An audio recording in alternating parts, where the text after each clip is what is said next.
urat dan kelenjar lain. Ya.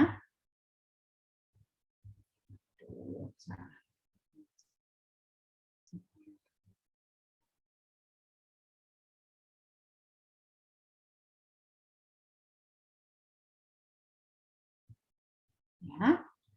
Dan adanya kemampuan dari sekresi vesika seminalis yang mengeluarkan cairan sperma ini itu bisa dijadikan indikator fertilitas ataupun infertilitas dari seorang pria, ya.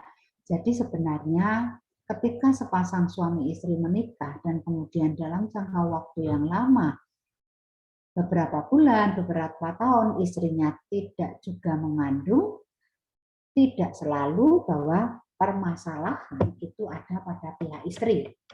Karena menurut penelitian, ya, yang terdata itu 55% infertilitas atau tidak terjadinya kehamilan pada sepasang suami istri disebabkan dari pria. Sekalipun di dalam masyarakat selalu yang disalahkan adalah gimana sih Mbak E nggak hamil-hamil, padahal udah nikah nih 2 tahun, Mbak ya periksa mbaknya yang diperiksa. Tetapi masnya nggak diperiksa, itu salah. Ya, jadi harus dua-duanya diperiksa, karena 55% ketidaksuburan itu berasal dari seorang pria, bukan pada wanita. Ya. Nah, untuk pemeriksaan sperma itu syaratnya apa?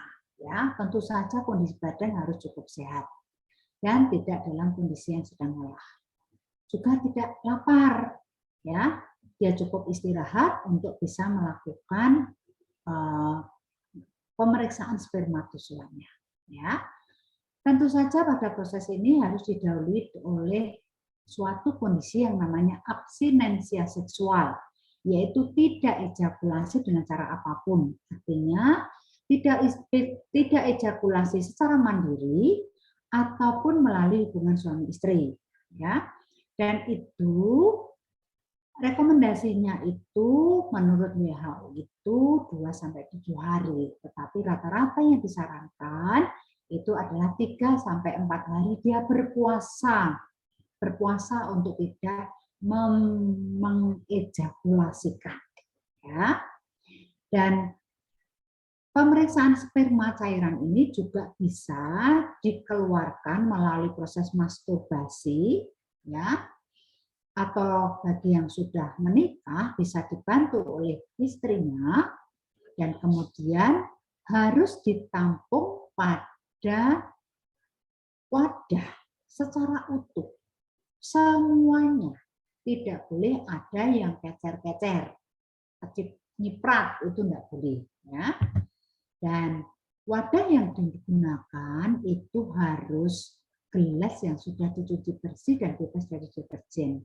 Karena kalau kondisinya kotor atau ada deterjen, itu akan mempengaruhi dari pembacaan spermatozoanya nanti, ya. Dan wadah ini juga harus bermulut lebar, daya tampungnya 20-50 ml. Jadi memang cukup besar, ya. Pada saat pengeluaran sperma itu yang baik memang pada saat kondisi masturbasi, dalam kondisi dengan cara masturbasi, tetapi juga bisa dibantu istri, ya. Tetapi tidak boleh pakai kondom. Karena kondom itu ada pelicinnya dan juga mengandung spermatisida, yaitu pembunuh sperma. Dan dalam waktu pengeluaran, setelah pengeluaran itu 30 menit sampai 1 jam, itu sampel harus sudah diperiksa, maksimal 1 jam. Ya, dengan kondisi perjalanan dari tempat yang mengeluarkan, misalnya dari rumah ke laboratorium itu suhunya itu harus stabil antara 25 sampai 35 derajat Celcius. Ya, ditekankan stabil. Jadi tidak misalnya dari Ungaran kedinginan sampai Semarang kepanasan, nah seperti itu tidak boleh. Ya, pemeriksaan seperti saya katakan tadi maksimal 1 jam itu maksimal. Ya. Pemeriksaannya itu berupa masa abstinensia. Jadi harus ditanyakan berapa lama terakhir mengeluarkan spermanya. Dan waktu mengeluarkannya jam berapa. Itu harus dicatat sampai ke menitnya. Dan pemeriksaan harus dilakukan secara makroskopis, bisa menggunakan uji kimia, imunologi, dan mikrobiologi, itu tergantung dari permintaan dokter. Tetapi yang umum pemeriksaan biasanya dilakukan secara makroskopis maupun mikroskopis. Tetapi kalau ada indikasi tertentu, maka bisa melakukan dengan uji kimia, ya, imunologi maupun mikrobiologi. Hanya saja di saat nanti kamu praktek di laboratorium, itu hanya pemeriksaan makroskopis dan mikroskopis saja.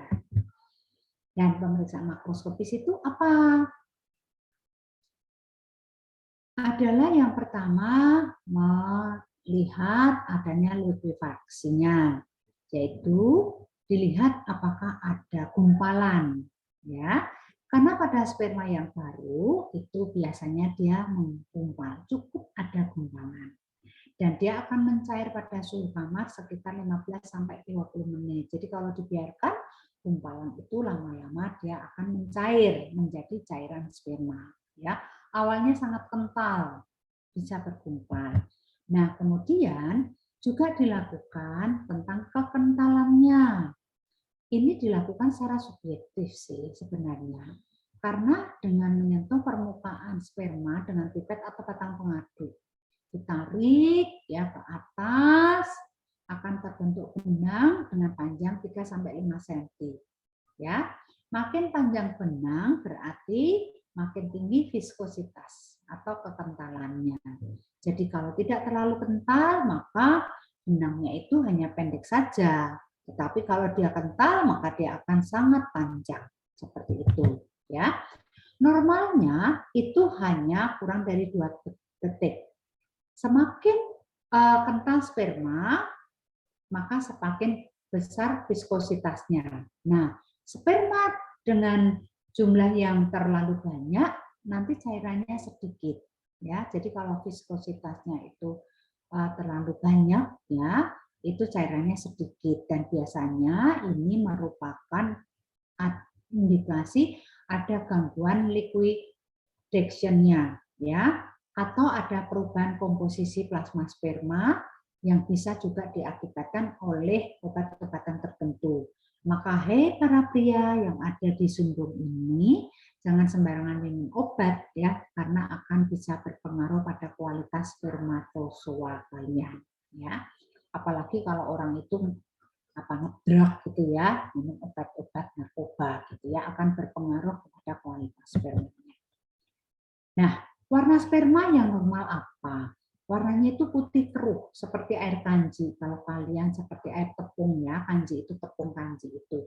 Mencairkan, mungkin membantu ibu di rumah, di dapur, coba tepung kanji dikasih air gitu ya. Itu nanti, oh warnanya seperti itu. Tapi kadang-kadang juga warnanya bukan putih banget gitu ya, putih kayak bendera itu enggak, tapi lebih cenderung ke arah keabu-abuan. Tetapi kalau warna putihnya agak kekuningan, dikhawatirkan adanya infeksi. Jadi warna putih kekuningannya itu diakibatkan adanya leukosit. Tetapi kalau ternyata putihnya agak kemerahan, nah ini kekhawatirannya pada saluran vesika seminalisnya atau lebih ke dalam lagi ada pendarahan. Nah caranya gimana sih lihat warnanya? Ya dilihat aja, dimasukkan di dalam tabung, kemudian dilihat, diamati pada penerangan yang cukup terang untuk melihat ini kira-kira warnanya apa gitu ya. Jadi pada cahaya terang dilihat. Nah, kemudian dilaporkan warnanya. Untuk volume tentu saja menunggu sampai sperma itu mencair dan kemudian diukur dengan gelas ukur ya. Normalnya itu volumenya 2 sampai 3 ml. Jadi sekali keluar ceruk itu sekitar 2 sampai 3 ml. Dan volume lebih dari 8 ml disebut hiperspermia. Ya, kurang dari 1 ml disebut hipospermia. Lalu jeda 3 sampai 8 bagaimana Bu? Dilaporkan saja bahwa jumlahnya adalah 5 ml. Nanti dokter akan memikirkan dengan melihat parameter-parameter yang lain untuk menentukan kondisi dari sperma laki-laki tersebut. Nah, hipospermia adalah suatu kondisi di mana spermanya kurang, itu bisa disebabkan karena dia terlalu sering ejakulasi. Sehari 3 kali misalnya, ya, atau mungkin lebih dari itu. Jadi dia sering sekali ejakulasi. Tentu saja ini kondisinya tidak normal. Atau mungkin terjadi sumbatan pada vesika seminalis, ya, atau penampung spermanya tidak baik, itu bisa. Jadi mungkin bocor, ya. Tetapi kondisi yang berlebihan itu mungkin bisa karena kelenjar prostat dan vesika seminalis itu bekerja terlalu giat, atau dia minum obat hormon laki-laki, ya. Nah, adanya volume ini nanti bisa menggambarkan kerja dari kelenjar prostat dan vesika seminalis. Kira-kira gimana sih? Kok bisa kondisinya seperti itu? Maka dokter akan memikirkan, oh mungkin kelenjar vesika seminalisnya ada gangguan. Oh, pada kelenjar prostatnya mungkin ada gangguan. Nah, seperti itu, ya. Tapi kita sebagai ATLM hanya melakukan pelaporannya saja, ya. Itu yang terpenting. Kemudian pH. pH-nya itu normal sekitar 7,2 sampai 7,8. Dan ini harus segera dilakukan setelah sperma itu mencair, ya.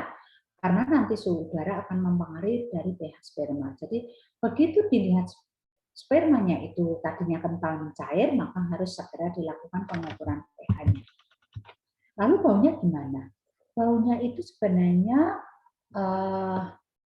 seperti bunga akasia, ya.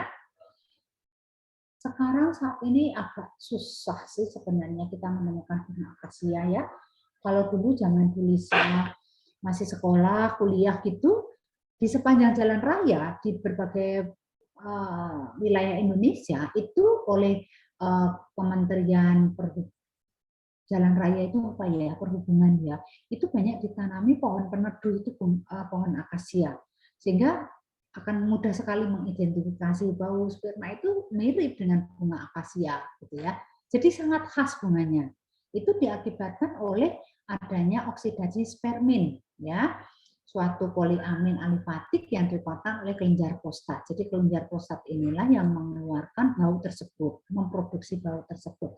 Sehingga kalau ada seorang pria yang kemudian kelenjar prostatnya mengalami suatu kondisi tidak baik, maka bisa saja baunya ini berbeda, gitu ya.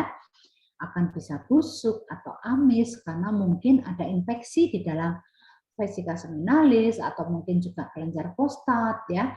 Karena kalau misalnya ada seorang pria yang dia mengalami penyakit menular seksual, itu bisa saja kondisi bau spermanya berbeda, ya. Nah, pemeriksaan mikroskopis itu yang pertama adalah motilitas, ya. Motilitas ini dilakukan, motilitas itu pergerakan, ya, gerak. Motil itu gerak. Jadi motilitas adalah pemeriksaan gerakan dari spermatozoa, ya. Di mana bahwa nanti cukup 1 tetes air sperma atau air mani ini diletakkan di atas gelas benda atau objek gelas, kemudian ditutup, dilihat secara mikroskopis pada objektif 40, ya. Nanti dihitung persentase dari sperma yang bergerak aktif, ya. Biasanya sampai 1 jam itu yang bergerak aktif itu ada 70%. Dan dia akan mengalami penurunan terus sampai 5 jam itu bahkan sampai hanya 50% yang aktif, ya. Tapi motilitas ini juga dipengaruhi oleh proses penyimpanan tentu saja, ya. Nah, nantinya tugas kalian ketika di laboratorium melihat adanya motilitas ini, maka bedakanlah yang tidak bergerak dengan yang mati, ya. Beberapa mungkin laboratorium melakukan pemeriksaan ini tidak menggunakan larutan pewarna, tetapi kalau kita menggunakan larutan pewarna bisa menggunakan larutan eusin 2%, ya. Nanti akan terlihat yang mati itu berwarna merah, ya. Dan yang tidak bergerak itu tidak berwarna, ya. Karena kalau kita lihat gerakannya, tahu-tahu dia berhenti, apakah dia mati? Tentu saja tidak selalu dia mati, tetapi mungkin dia sudah tidak bergerak. Tetapi spermatozoa yang mati dia akan menyerap warna, sehingga akan sangat membantu ketika kita melihat di bawah mikroskop itu warnanya. Warna itu akan membantu sekali. Begitu dia tidak berwarna tapi dia diam, berarti dia itu sebenarnya bergerak tapi sudah berhenti. Tetapi kalau dia menyerap warna, maka dia adalah sudah mati. Begitu caranya ya, gampang sekali. Nah, gerakan itu juga harus dilihat. Begitu kalian melihat di bawah mikroskop, wah, gerakannya lurus. Ya, kelihatannya lambat, cepat dan lurus. Tapi ada yang lambat tapi lurus. Ada yang bergerak di tempat, kekuk gitu ya, cuma bergerak tapi dia geleng-geleng atau ekornya itu kebat-kabit gitu ya. Atau dia tidak bergerak sama sekali. Nah, ini nanti ada persentase cara perhitungannya. Ya, yang persentase bergerak cukup ditulis dengan angka bulat. Umumnya kelipatannya adalah 5, jadi 5, 10, 15, 20 gitu ya. Tapi kalau yang tidak bergerak lebih dari 50%, maka perlu dilakukan pemeriksaan lebih lanjut untuk mengetahui viabilitas atau banyaknya sperma yang hidup. Sebab ya spermatozoa yang tidak bergerak pun kemungkinan masih hidup. Jadi dia hanya tidak bergerak, tapi dia sebenarnya hidup karena dia tidak mati. Ya, sehingga kalau ini terbawa bertemu dengan sel telur, bisa saja dia tetap bisa masuk ke dalam sel telur, kemudian dia melakukan aktivitasnya sesuai dengan kodratnya, ya seperti itu. Akhirnya menjadi janin yang keluar dari rahim ibu menjadi bayi dan menjadi kita. Nah, jumlah sperma bagaimana? Kalau jumlah sperma itu kita menghitung menggunakan bilik hitung imperfect Neubauer, itu bisa kita pakai. Ya, di mana nanti air mani atau air cairan sperma ini bisa dipipet menggunakan pipet leukosit sampai tanda 0,5. Kemudian kamu bisa menggunakan larutan pengencer sampai tanda 11 ya. Bisa Aquades sehingga pemeriksaan ini cukup murah karena ini Aquades. Kemudian dihitung jumlah spermatozoanya pada 1 mm kubik. Jadi di semua bidang. Ya. Dan kemudian harus hasilnya yang terhitung itu dikalikan 200.000. Karena dalam 1 mm kubik artinya 1 mili air mani. Ya. Normalnya jumlahnya sekitar 70 juta. Ya, karena ada sekitar 15 sampai 20 juta per mililiter. Kalau dia mengeluarkan 3 mili itu berarti kan sekitar ada 60 mili sehingga normalnya itu 70 mili. 70 juta. Kalau kurang dari 20 juta maka dia dikatakan sebagai infertil karena kecil sekali. Bayangkan kalau cuma 15 juta berarti 1 mili hanya 5 juta. Ya. Kalau memang terlalu sedikit boleh mengulang pemeriksaan. Tetapi kualitas per orang bisa berbeda dari waktu ke waktu. Jadi misalnya pria namanya Bagio, ya hari ini periksa, 2 minggu lagi periksa. Tapi kondisi badannya tidak sama kan hari ini dengan 2 minggu lagi, itu bisa berbeda. Ya, jumlahnya bisa berbeda. Maka harus ada ada jumlah perkiraan dan tidaknya kita menghitung, wah jumlahnya sedikit, pasti nggak bisa membuahi. Jumlah sedikit tapi nanti ternyata semuanya itu di bed yang terminus bisa saja dia mencapai sel telur seperti itu ya. Jadi memang pemeriksaan sperma itu harus secara keseluruhan, tidak hanya dari satu parameter saja ya. Nah, nanti dihitung ya 1 mm kubik ya. Dihitung silakan, ini nanti ada konversinya yang bisa membantu ya. Kalau dilihat di bawah mikroskop, kalau normal itu banyak gitu. Banyak tank frontal, tapi kalau ternyata hanya sedikit sekali ya sudah gitu ya. Loh, kok bisa dihitung satu dalam satu pandang, lapang pandang hanya 2 gitu. Sudah pasti itu jumlahnya sedikit juga ya. Nah, nanti kalian saya minta belajar untuk mengetahui istilah-istilah spermatozoa ini ya. istilah jumlah sperma. Di teori sudah dikatakan, sehingga di sini saya tidak akan menjelaskan lagi, ya. Kalau memang nggak ada, namanya bagaimana? Oligozoospermia. Kalau ada cukup, ya jumlahnya normal, maka normozoospermia. Istilah-istilah seperti itu harus kalian hafalkan, dikarenakan nanti akan sangat bermanfaat ketika kalian harus mengikuti ujian kompetensi nasional, ya, di tahun yang akan datang. Nah, dari jumlah yang terhitung tadi, ya, dikalikan 200 mikroliter seperti itu, dihitung pada semua bilik. Nah, untuk viabilitas sperma bagaimana? Viabilitas itu dilakukan jika motilitasnya kurang dari 58%. Dan ini pemeriksaan adalah untuk identifikasi jumlah spermatozoa pada sediaan kering dari cairan sperma atau cairan semen yang diwarnai dan dibedakan dengan sel yang hidup. Ya, nanti harus menghitung sel yang tidak berwarna dan sel yang mati dalam 100 sel pada lapang pandang. Ya, jadi misalnya 1 kali lapang pandang itu ada berapa sel yang dihitung? Mungkin hanya bisa 5 sel, maka kalian harus menghitung jumlahnya 100 sel, cari dalam 100 sel. Ya, jadi enggak tahu itu lapang pandangnya berapa, tetapi yang dihitung adalah jumlah selnya. Nah, kalau sudah ketemu jumlah, kalau dalam satu lapang pandang tadi ada 5, maka dihitung aja, ya, yang kemudian yang berwarna berapa, yang tidak berwarna berapa. Terus kamu pindah ke lapang pandang yang lain, ternyata hanya ada 10, berarti kan baru 15 sel.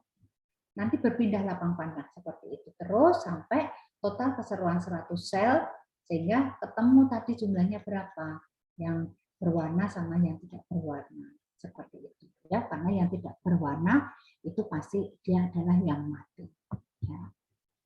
Nah, cara kerjanya bisa menggunakan larutan eosin yellow, ya. Jadi ada warna merah kekuningan. Kita harus membuat sediaan apus dan dikeringkan.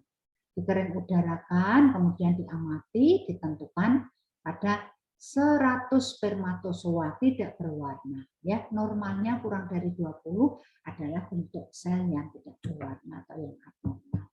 Nah, seperti ini kira-kira. Yang berwarna akan sangat terlihat, yang tidak berwarna pun akan terlihat.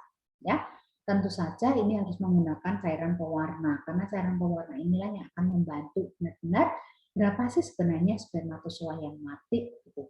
Kan akan lebih terlihat yang mati ya daripada yang tidak mati. Tapi ini harus kalian lihat dalam 100 sel, ya, menggunakan lapang pandang dengan objektif 40 kali. Ya. Untuk morfologi itu nanti dibuat dalam sediaan apus juga, tetapi ini menggunakan biasa seperti kalau kalian melakukan pengecatan untuk mengetahui sel leukosit, ya. Jadi kita gunakan metanol dan kita juga mengeluarkan zat imsak, ya. Tapi ini pemeriksaannya menggunakan emersi, jadi sama, ya, menggunakan 1000 perbesaran 1000, jadi menggunakan emersi karena menggunakan objektifnya adalah 100 kali, ya. Di sini nanti kalian harus lihat bentuk kepala dan ekor, ya. Karena kepala sperma itu kan kelihatan sekali, ya. Kelihatan sebenarnya di sini kan juga ada lehernya, kemudian ada ekornya. Dan di sini dicatat dalam bentuk persentase yang memiliki kelainan bentuk kepala maupun ekornya. Misalnya ada bentuk yang lebih kecil, lebih besar, peyang, ya, itu harus kalian amati benar, ya. Normalnya hanya ada kurang dari 20% yang berbeda bentuknya, yang tidak normal bentuknya, ya. Kalau lebih dari 20% itu sudah mengindikasinya ada infertilitas, ya. Nanti angka abnormal ini paralel dengan jumlah spermatozoanya. Jadi kalau jumlah spermatozoanya berapa, angka ini sebenarnya paralel.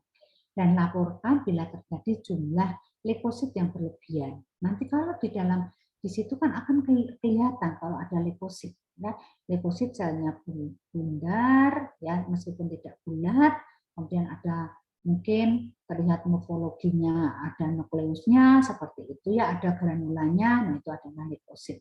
Tetapi kalau sperma itu ada ekornya. Jangan lupa ada kepala, ada leher, ada ekor. Ya. Jadi kalau misalnya normal itu seperti ini, maka yang tidak normal bentuknya bisa saja seperti ini. Karena sebenarnya bentuk spermatozoa itu seperti telur juga ini kepalanya. Terus ada nipesnya, ini isinya adalah mitokondria.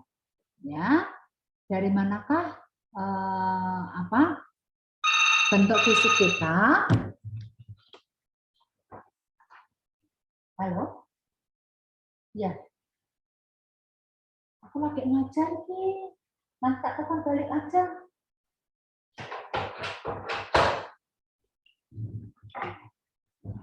Ya. Jadi ini ada bentuk. Nah, mitokondria itu ada di dalam leher dari spermatozoanya. Ya, ini ekornya. Disinilah mitokondria itu yang salah satu yang menjadikan bentuk tubuh kita. Ya, berasal dari ayah kita. Ya, kalau inteligensi orang itu berasal dari mitokondria ibu. Ya, tapi kalau fisik itu lebih banyak mitokondria ayah yang berperanan. Ya, dan ini ada akrosom sebagai penutup dari kepalanya. Ya, ada nukleus, ada membrannya, dan akrosom inilah yang akan menembus sel telur. Ya, jadi kalau dia peyang seperti ini tentu saja dia kurang mampu untuk menembus sel telur. Ingat bahwa sel telur pada seorang perempuan itu hanya ada 1 setiap bulannya. Ya, ketika dia tidak dibuahi, maka dia dengan pelindungnya akan dikeluarkan dalam bentuk menstruasi. Maka bagi perempuan yang mengalami menstruasi, itu penanda bahwa perempuan itu memiliki sel telur. Ya, memiliki sel telur. Jadi dia layak untuk dibuahi pada saatnya dengan orang yang tepat. Ya. Sedangkan sperma yang berjuta-juta itu seringkali hanya 1 yang mampu menembus sel telur. Begitu masuk 1 sel sperma ke dalam sel telur, maka cangkang sel telur itu akan menutup dan melindungi sel spermatozoa yang masuk ini ya dari kondisi di luar telur. Lalu bagaimana Bu kalau ada seorang perempuan dia melahirkan bayi kembar? Maka apabila bayi yang kembar itu wajahnya sama, berarti dari 1 sel telur. Tapi masuk 2 sel spermatozoa. Jadi dia kembar identik. Tetapi kalau bayi itu berwajah berbeda, 1 hitam, 1 putih, ya. Saya punya keponakan kembar itu berbeda warna. 1 kulitnya cenderung putih, 1 cenderung hitam, coklat.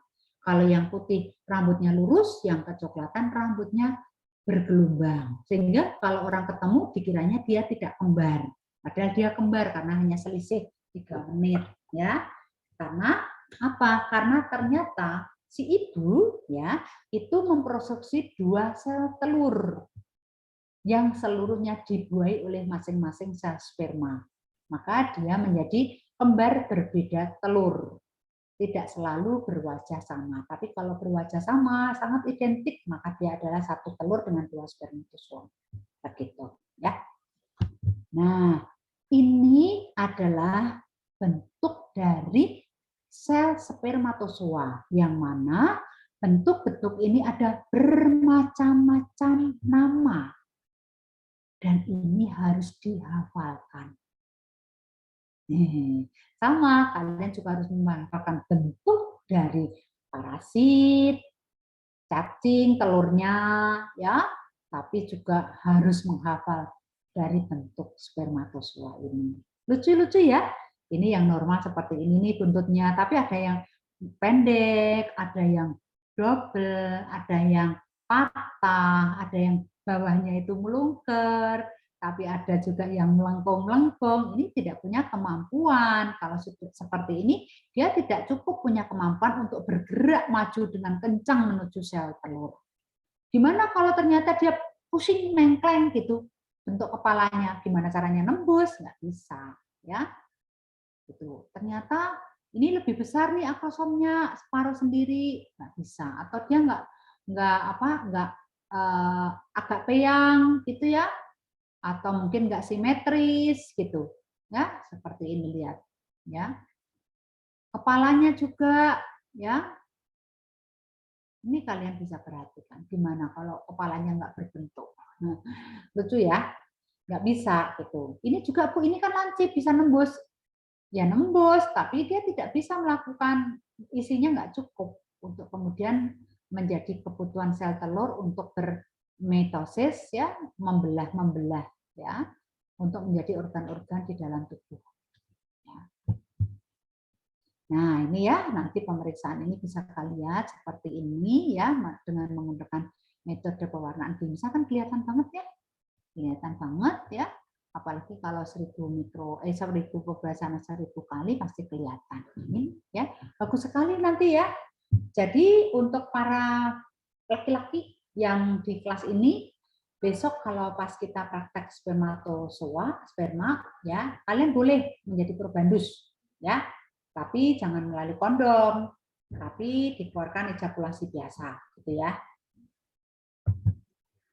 Oke lah, itu saja materi hari ini ya. Nanti bisa kalian minta dan menjadi salah satu bahan yang harus kalian jawab pertanyaannya di waktu UAS yang akan datang. Seperti itu ya. Semoga ilmu ini bermanfaat ya. Tetap semangat belajar, UAS-nya akan dilakukan minggu depan. Baik, apakah ada pertanyaan? Bu, mau tanya, Bu. Nggih. Ya, Firsa. Mengapa ujung sperma itu bentuknya meruncing, Ibu? Bentuknya sebenarnya kan nggak runcing. Oval. Nah, kalau nggak teroval atau dia datar, gimana dia bisa menembus sel telur? Sel telurnya bulat. Tetap ada runcing, tapi bukan runcing ya, dia oval. Kayak telur itu loh. Telur itu kan ada bentuk yang runcing, tapi kan nggak runcing dalam arti seperti anak panah. Oval, karena akrosomnya itu di atasnya itu dia itu cukup kuat. Jadi ada pelapis namanya akrosom yang mana dia nanti tugasnya adalah menembus dari sel telurnya. Jadi ini ada telur, maka dia akan menembus sel telurnya seperti itu. Ya, kalau dia bulat, benar-benar bulat seperti bola, kekuatan untuk menembus tidak cukup. Jadi dia memang agak runcing, mungkin bahasanya Versa, tapi sebenarnya dia adalah oval. Gitu Versa. Ibu, makasih. Sama-sama. Yang lain? Bu, izin bertanya, Bu. Gimana Lutfi? Tapi ini tentang materi yang kemarin, Bu. Ya. Kemarin kan untuk pemeriksaan kalsium itu kan harga normalnya kan +1. Betul. Nah, apabila dia kekurangan kalsium, itu mungkin nggak, Bu, hasilnya jadi negatif? Bisa. Jadi dia jernih aja. Diberi reagen kalsium, berarti reagen sulfowit ya. Urin kan? Itu dia tidak akan ada kekeruhan. Jadi negatif. Berarti mungkin ya Bu, pada osteoporosis itu bisa ditemukan juga? Bisa. Iya Bu. Bisa. Terima kasih Bu. Ya, karena kalau osteoporosis itu kan bisa dia kekurangan kalsium, maka dia seorang yang kekurangan kalsium maka dia akan berdampak akan mengalami osteoporosis. Ya. Apakah tulangnya tidak mengandung kalsium? Iya, tulangnya mengandung kalsium, tetap giginya juga. Tetapi yang dikeluarkan melalui urin tidak cukup normal, tidak cukup sejumlah yang seharusnya. Karena defisit di dalam tulangnya, di dalam tubuhnya itu defisit, kekurangan. Sehingga yang dikeluarkan kan juga sangat kecil. Gitu. Itu yang kemudian kalau ditambah dengan reagen sulfowit ya menjadi tetap tidak ada kekeruhan. Gitu ya. Itu Lutfi. Iya Bu, makasih Bu. Untuk ini sih Bu, untuk gambaran buat bikin KTI sih Bu. Boleh. Kayak seperti gambaran hasil pemeriksaan urin pada pasiennya dengan osteoporosis. Boleh, enggak apa-apa. Kalau Lutfi sudah punya ide seperti itu, jangan dicuri idenya ya teman-teman. Karena Lutfi ngomong di sini, ya. Oke, gitu. Yang lainnya? Makasih ya Bu ya. Sama-sama. Baik, kalau tidak ada pertanyaan, kita akhiri ya. Silakan belajar. Minggu depan ada UAS melalui CBT. Begitu ya. Oke, Maaf, Bu selamat Herlisa, ya. saya Ya, izin gimana tanya. Ida? Gimana Ida? Tapi ini di luar konteks perkuliahan ya, Bu. Untuk Iya, yang apa? Macam apa? PKL besok, Iya. tanggal 23, Heeh, itu untuk bagi peserta yang memang tidak memilih tempat wisata, betul. dia berarti untuk kembali ke Semarangnya itu hari Jumat malamnya atau pas Siang check out? dong. Oh, Jumat Habis siang sholat ya, Bu? Jumat. Iya. Oke. Baik, Bu. Makasih Oke. infonya. Sama-sama. Kalau Jumat siang, jam mungkin ya, perkiraan saya sih hitungannya karena habis Jumatan dan juga makan siang, itu mungkin paling cepat jam 2 dari Surabaya. Ya, Surabaya Semarang itu lewat tol itu sebenarnya normal antara 4 sampai 5 jam. Tetapi kalau mesti pipis, mampir SPBU pipis gitu. Atau nanti turun di SPBU, ayo siapa pipis? Wah, 20 orang turun semuanya pipis. Tunggu waktu kan? Nah, itu yang butuh waktu. Mungkin agak lambat seperti itu. Nah, jadi kok jadi 6 jam? Iyalah pipisnya aja 20 orang gantian. Butuh 1 jam gitu loh. Ya. Jadi nanti kalau misalnya kalian habis makan siang, masuk ke bis, sebelum masuk bis pipis dulu. Enggak laki, enggak perempuan pipis semuanya. Terus langsung masuk bis. Sehingga nanti kalau di dalam bis nyanyi-nyanyi, seneng-seneng, makan-makan lagi gitu. Minum-minum lagi boleh kan? Bawa makanan, bawa minuman sendiri gitu ya. Tapi tadi Bu di tempat saya, lokasi saya ada orang jualan rujak. Ya udah beli pentol, beli cilok, beli cireng, apa aja kalian bawa untuk bekal di bis selama perjalanan boleh. Karena tadi kan tidak mampir. Tapi mungkin mampirnya bisa aja sih sholat berjamaah atau mungkin mampir sholat asar gitu. Ya nanti nggak tahu ya saya ya, tergantung dari armada bisnya. Ya, jadi paling enggak kalau perhitungan saya sih nggak nyampe jam 8 deh udah nyampe kampus gitu. Baik, Ya, Bu. Terima benar kasih kan? infonya, Bu. Saya hitung, saya lihat jam nih. Paling-paling jam 8 udah nyampe. Gitu ya, Ida ya. Ya, Bu. Terima kasih infonya. Sama-sama ya. Kalau mau ganti baju juga bisa kan pakai seragam terus. Ya. Tapi kita nggak bisa mampir-mampir. Ya, dari Surabaya langsung pulang, langsung masuk tol setelah makan. Ibu Nggak ada mau mampir-mampir. bertanya, Ya, untuk gimana? hotelnya itu pengelompokan mahasiswanya belum dapat ya Ibu? Oh, nggak tahu saya. Bukan. Iya, Soalnya nggak tahu. belum Nanti ada berapa orang gitu. info Ya. iya. Nanti ada berapa orang biasanya sih begini, misalnya, oh 1 kamar 2 orang, ya udah misalnya Elma sama Lutfi gitu. Yuk aku 1 kamar gitu. Oh, cari Gitu. sendiri ya Biasanya Bu gitu berarti. sih. Biasanya cari sendiri, tetapi kalau satu kamar 3 orang, ya udah 3 orang siapa seperti itu silakan mencari sendiri. Mau 4 mau 5 ya silakan cari sendiri. Enggak, Prodi nggak menunjuk sih misalnya Elma harus sama Lutfi sama Sri Wening sama Ida, enggak seperti itu ya. Bisa saja dengan orang yang tidak dikenal dan jangan yang dikenal karena kan campur kelasnya, kelas A sama kelas B, kalian kan kelas B, nanti campur dengan kelas A. Tapi yang jelas tidak boleh campur antara Firsa sama Ida gitu misalnya, nggak boleh ya. Perempuan dan laki tidak boleh dalam 1 kamar, nanti ada yang shock gitu ya, kaget, stres nanti. Kita kan nggak boleh stres masa pandemi ya. Kalau ada yang jelas tolong tetap prokes, masker harus tetap dipakai. Ibu Ya. untuk jas labnya itu harganya berapa ya Bu? Soalnya kelasnya kita itu belum dapat jas lab. Oh, silakan ke admin untuk ditanyakan karena saya tidak tahu. Yang tahu adalah admin. Biasanya ngurusi admin sama fakultas. Ya, prodi, sekprodi nggak masuk. Ya, langsung aja ditanyakan ke admin ya. Mau masih ada cukup waktu kan udah hampir, ini tanggal berapa? Tanggal 4 kan? Ya, 19 hari lagi. Dan tolong untuk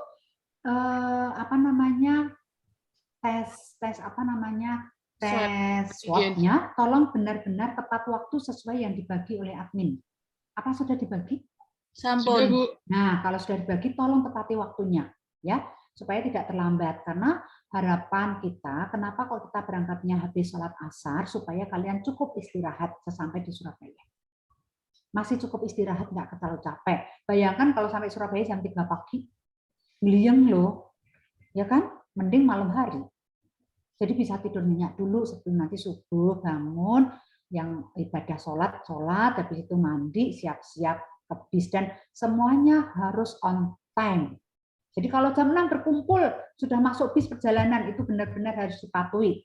Karena apa? Lalu lintas Surabaya itu 11-12 dengan Jakarta. Adanya macet, dan macet. Seperti itu ya, dekat tapi 1 jam. Kalau kita di Semarang kan nggak terlalu. Itu nggih, Mbak, Mas. Ya.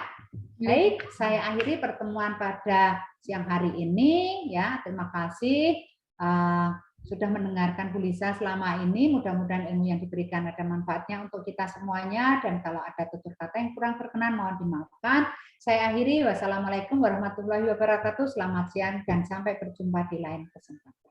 Selamat siang, Bu. Waalaikumsalam. Saya undur diri ya.